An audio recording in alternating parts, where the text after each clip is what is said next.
Hello again, and welcome back to the Daily Bread Bible Study for Day 63 for March 3rd, 2020, Deuteronomy 33 through 34. We are finishing up with Deuteronomy today and looking at some strange things about Deuteronomy and then some kind things that are said towards the end. So let's get into these strange things about Deuteronomy. Now, Deuteronomy 33 is Moses' final blessing on Israel. And instead of going into detail about all of these blessings, it is very similar to Jacob's blessings of his sons. They're in Genesis 49, which we discussed on day 15 of the Daily Bread Bible Study. But some particularly strange things here in Deuteronomy 33. We see in Deuteronomy 33, verse 4, the words, Moses charged us, which is a little strange because, if it was Moses speaking, most of it, I understand that the narrator can be able to narrate part of it and then Moses can pick up speaking, but unlike most of Deuteronomy, it should be like I charged them or I charged us if Moses is speaking about giving a charge to, his belonging with the Israelites. But that is one of the first strange things. The second thing is that in the list of the different tribes, Simeon is excluded. Simeon is not here at all in this list. And so what's going on there? In verse 5, it references a king in Yeshurun, which it makes me think of a couple things. One is Yeshurun is not used anywhere except Deuteronomy 32. It's used once in the previous song of Moses, and then here in Deuteronomy 33, used twice. I don't really understand the word Yeshurun. It's got similarities to Yeshua, which is Joshua, or as it's also the name for Jesus as well. It's similar to Israel, so maybe there's a connection there. Maybe it's just another term for Israel. But then also, too, there's no king before the conquest of the Promised Land.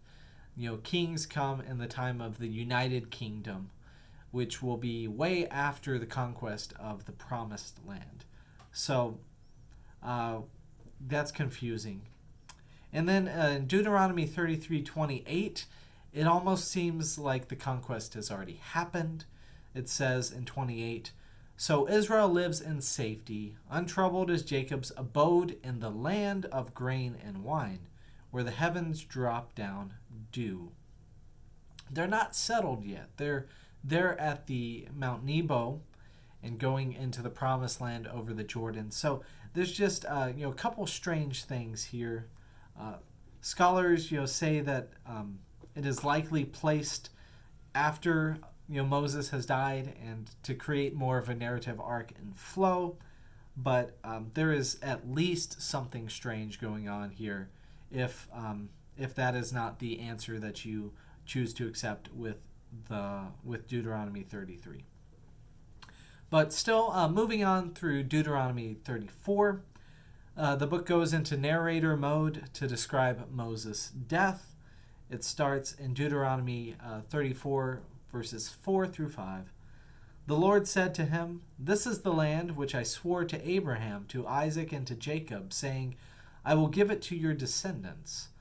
I have let you see it with your eyes, but you shall not cross over there. Then Moses, the servant of the Lord, died there in the land of Moab at the Lord's command. In verse 6, it says, He was buried in a valley of the land of Moab, opposite to Beth Peor, but no one knows the burial place to this day. Moving on to verse 9, it says, Joshua takes over, Joshua son of Nun, full of the spirit of wisdom, because Moses had laid his hands on him, and the Israelites obeyed him, doing as the Lord had commanded Moses. So we see the laying on of hands, very important. Again, And the spirit of Moses passed over to Joshua, and the mantle of leadership passed over to him with the spirit of wisdom. And so we see the continuity of the leadership. Then, as we wrap up Deuteronomy, Moses' farewell speech, we have a brief eulogy, which means just good words for Moses. Eulogy means good words, and usually eulogies are given at funerals, so Moses has died. Very appropriate to call this his eulogy. Deuteronomy 34:10-12 says, "Never since has there arisen a prophet in Israel like Moses, whom the Lord knew face to face. He was unequaled for all the signs and wonders that the Lord sent him to perform in the land of Egypt, against Pharaoh and all his servants and his entire land, and for all the mighty deeds and all the terrifying displays of power that Moses performed in the sight of all Israel." The character of Moses is now put to rest, and we are called to give thanks for all that God has done through him and the gifted leader that Moses was. We will see that, through our discussion throughout the Old Testament, Moses is a key figure. Even into the New Testament, Moses is a figure to be revered and to be respected for all that God was able to do through him and his willingness to serve God even against Pharaoh. So we give you thanks, Moses, for all that you've done, the way that you've inspired us as people of faith today. And I look forward to hearing your stories and the way that you were both inspired by Moses and the ways that you can see God acting through you that inspire you and others around you. So thanks for following with the Daily Bread Bible Study.